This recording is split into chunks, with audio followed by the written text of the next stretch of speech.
Joe Douglas pretty definitive on Sam Darnold, and I don't think Andrew Berry was very definitive there on Baker Mayfield. Well, first of all, I like Andrew Berry, young, talented, up-and-coming executive in the National Football League. And he knows how to dance. He's a Harvard guy, so he knows how to wiggle room, right? First of all, he says he doesn't get involved in those type of narrative. Well, it's not really a narrative. It's simple and plain and clean. If you listen to what he said, he clearly hopes that things continue to move like they have been moving for the first 8 games.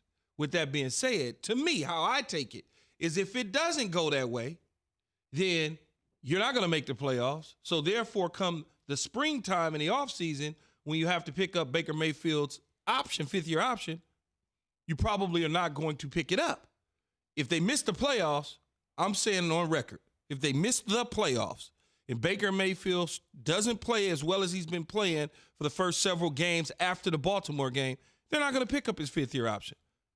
But what they will do is they will allow him to prove himself. So when they get to that 5th year, if they want to negotiate a long-term deal with him, they could do it at that time, but they're not going to lock themselves into guaranteed money. What happens with the 5th-year option is it's only guaranteed against injury. So if they pick it up in the spring of May of 2021, he's protected only against injury. So if he gets injured, that 5th year becomes guaranteed. They don't want to lock themselves into that if they're not sure if he's a long-term solution. But what happens in these situations is the draft is in April.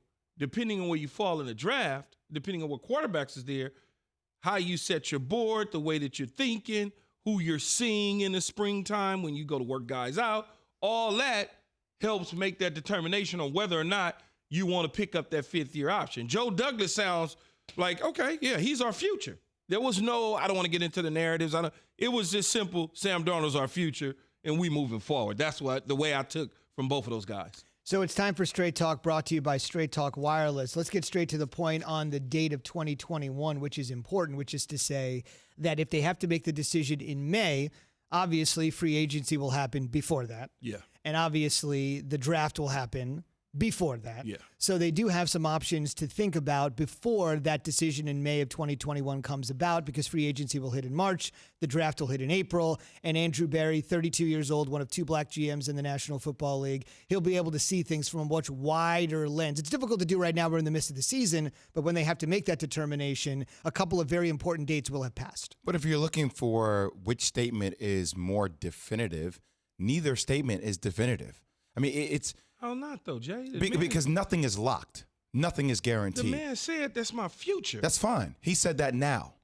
That doesn't mean he's going to say that in 2 months from now. See, I personally have never heard a general manager or anybody say he's my future and then look up and lie in New York City where they're going to kill you if you say that to them and then you try to walk it back. Key, we can't remember what people said 2 days ago. Yet alone, you think. I will remember a statement where something like that comes out. Let me give you exactly what he said. I think Sam is the QB of the future, but everything also in the next 8 games is about progress. So here's my thing: if the Jets do not show progress, and we find out that they're 0-16, and you get a chance, say Justin Fields blows up or Trevor Lawrence blows up, I know you have your opinion about what you think the Jets should do.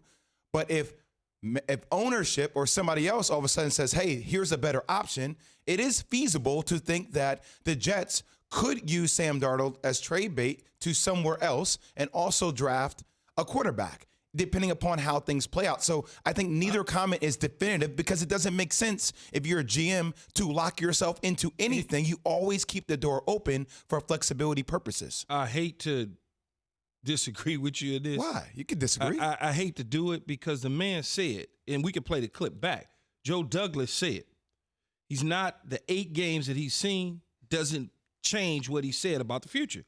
Evan, can you play that back? Yeah, Key, wait. I'm just saying. So now we're taking everybody on face value now. I'm going to You're telling me we live in a world now where, because somebody says Joe it. Douglas, okay, the general manager of the New York Jets. November 5th, he said. It came out of his mouth, not mine. That's fine.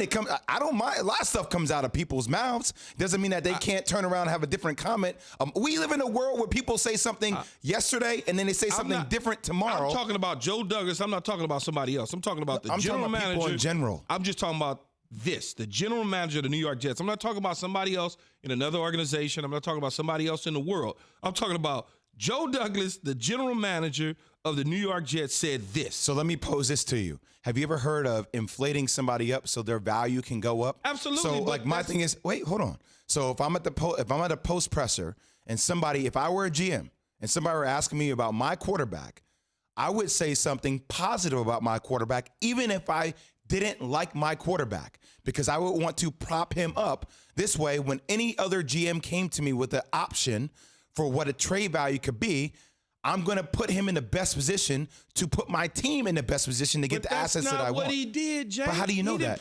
Because all he said was the future. He didn't say, we love Sam. Sam is playing, balling out. He didn't say that. He said, he's our future. Thanks for watching ESPN on YouTube. For live streaming sports and premium content, subscribe to ESPN Plus right now.